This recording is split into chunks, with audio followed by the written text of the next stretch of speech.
देखिए बच्चों, question number 21 from exercise 7.6 ई की power 2x into sine x, इसका करेंगे हम इंटीग्रेशन। ठीक है। देखिए, जब दो फंक्शन होते हैं तो इसमें एक को फर्स्ट फंक्शन मानना पड़ेगा, दूसरे को सेकंड फंक्शन। कैसे मानते हैं? वो आइलेट के हिसाब से मानते हैं। ठीक है। देखो, ये ई की पावर 2x ये तो एक्सपोनेंशियल फंक्शन है, साइन एक्स ये ट्रिग्नोमेट्रिक फंक्शन है। ठीक है। तो टी पहले आ रहा है, ई बाद में आ रहा है, इसलिए ट्रिग्नोमेट्रिक फंक्शन को फर्स्ट और ई की पावर 2x यानी एक्सपोनेंशियल फंक्शन को सेकंड मान लिया। ठीक है।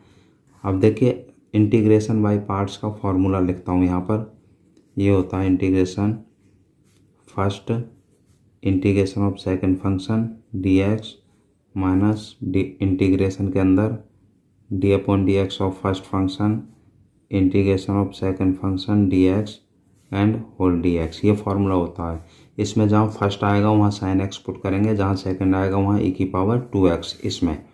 तो देखो क्या हो जाएगा, sine x integration of e की power 2x dx minus integration dy/dx sine x integration of e की power 2x dx and whole dx। अब देखिए, ई की पावर 2x का जो इंटीग्रेशन होता है ये होता है ई की पावर 2x अपॉन में 2 आ जाएगा x का कोफिशिएंट। ठीक है। और इनटू में साइन एक्स को ऐसे ही लिख दिया। ठीक है। माइनस, अब देखिए साइन एक्स का करेंगे हम डेरिवेटिव, ये होता है कॉस एक्स, और इसका इंटीग्रेशन ई की power 2x upon 2 and dx plus c. ठीक है।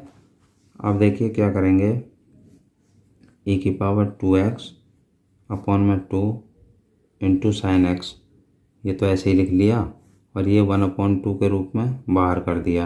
अंदर बचा ई की power 2x into cos x dx plus c. इसमें फिर से रूल ऑफ आइलेट लग जाएगा, इसे फर्स्ट फंक्शन मान लेंगे और इसको सेकंड फंक्शन। फिर से फार्मूला अप्लाई कर देंगे इंटीग्रेशन बाय पार्ट्स का। ई की power 2x upon 2 sine x को तो ऐसे ही लिख लिया, माइनस 1/2। अब देखिए, फर्स्ट फंक्शन यानी cos x integration of second function यानी ई की power 2x dx minus integration के अंदर dy/dx ऑफ फर्स्ट फंक्शन यानी cos x integration of second function यानी ई की power 2x dx and whole dx bracket close plus C. Bracket में लेंगे बच्चों इसलिए कि यह माइनस है। ठीक है। अब देखिए, इंटीग्रल इक्वल टू ई की पावर 2x अपॉन में 2 इंटू में साइन एक्स माइनस 1/2। ई की पावर 2x का इंटीग्रेशन हो जाएगा ई की पावर 2x अपॉन में 2 और इंटू में कॉस एक्स यहाँ है। ठीक है। और माइनस कॉस एक्स का डेरिवेटिव होता है माइनस साइन एक्स, और ई की पावर 2x का इंटीग्रेशन ई की power 2x upon 2 dx and plus c. Okay. I equal to e की power 2x upon 2 into sine x minus, देखो मैं ब्रैकेट ओपन कर रहा हूँ ज़रा, 2 2 जा 4 यानी ये आ गया ई की पावर 2x अपॉन में 4 इंटू कॉस एक्स। यहाँ देखो माइनस माइनस प्लस, फिर प्लस की माइनस में मल्टीप्लाई करेंगे माइनस। ठीक है। अब देखिए, ये 2 है और ये 2 है, 2 2 जा 4, 1/4 बाहर आ गया, अंदर बचा ई की power 2x into sine x dx plus c. अब देखो, ये वही संख्या आ गई जो स्टार्टिंग में थी। देखो, ई की power 2x sign x dx, इसकी जगह हम आई लिख देंगे। ठीक है।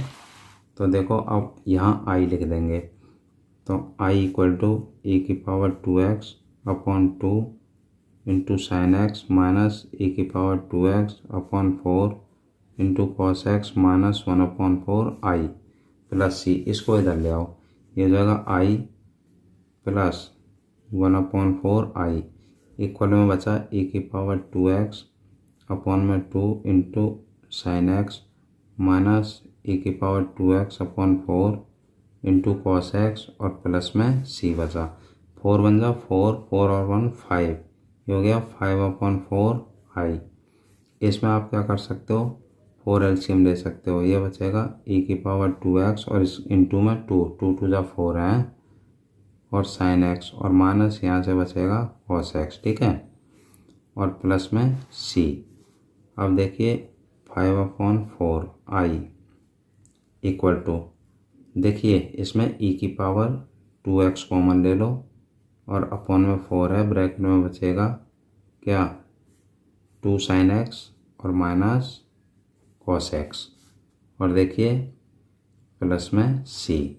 अब देखो इसकी इधर मल्टीप्लाई हो जाएगी है ना, कैसे होगी देखो, ये 4 ऊपर चला जाएगा और 5 नीचे, i इक्वल टू ये हो जाएगा 4/5 इंटू ए की power 2x/4 2 sin x minus cos x और इसमें भी हो जाएगी 4/5 इंटू सी, इसमें 4 से 4 कैंसिल हो गया, ये आ गया e की पावर 2x/5 और ब्रैकेट में 2 sin x minus cos x। ठीक है बच्चों, और प्लस कांस्टेंट बच्चों कांस्टेंट ही रहता है। ठीक है, देखो 4 कांस्टेंट में किसी भी संख्या से मल्टीप्लाई कर दो, किसी भी संख्या से डिवाइड कर लो, कांस्टेंट तो कांस्टेंट ही रहता है, इसलिए 4/5 सी को सी ही लिख देंगे। ठीक है, ये बच्चों इसका आंसर आ गया। ओके।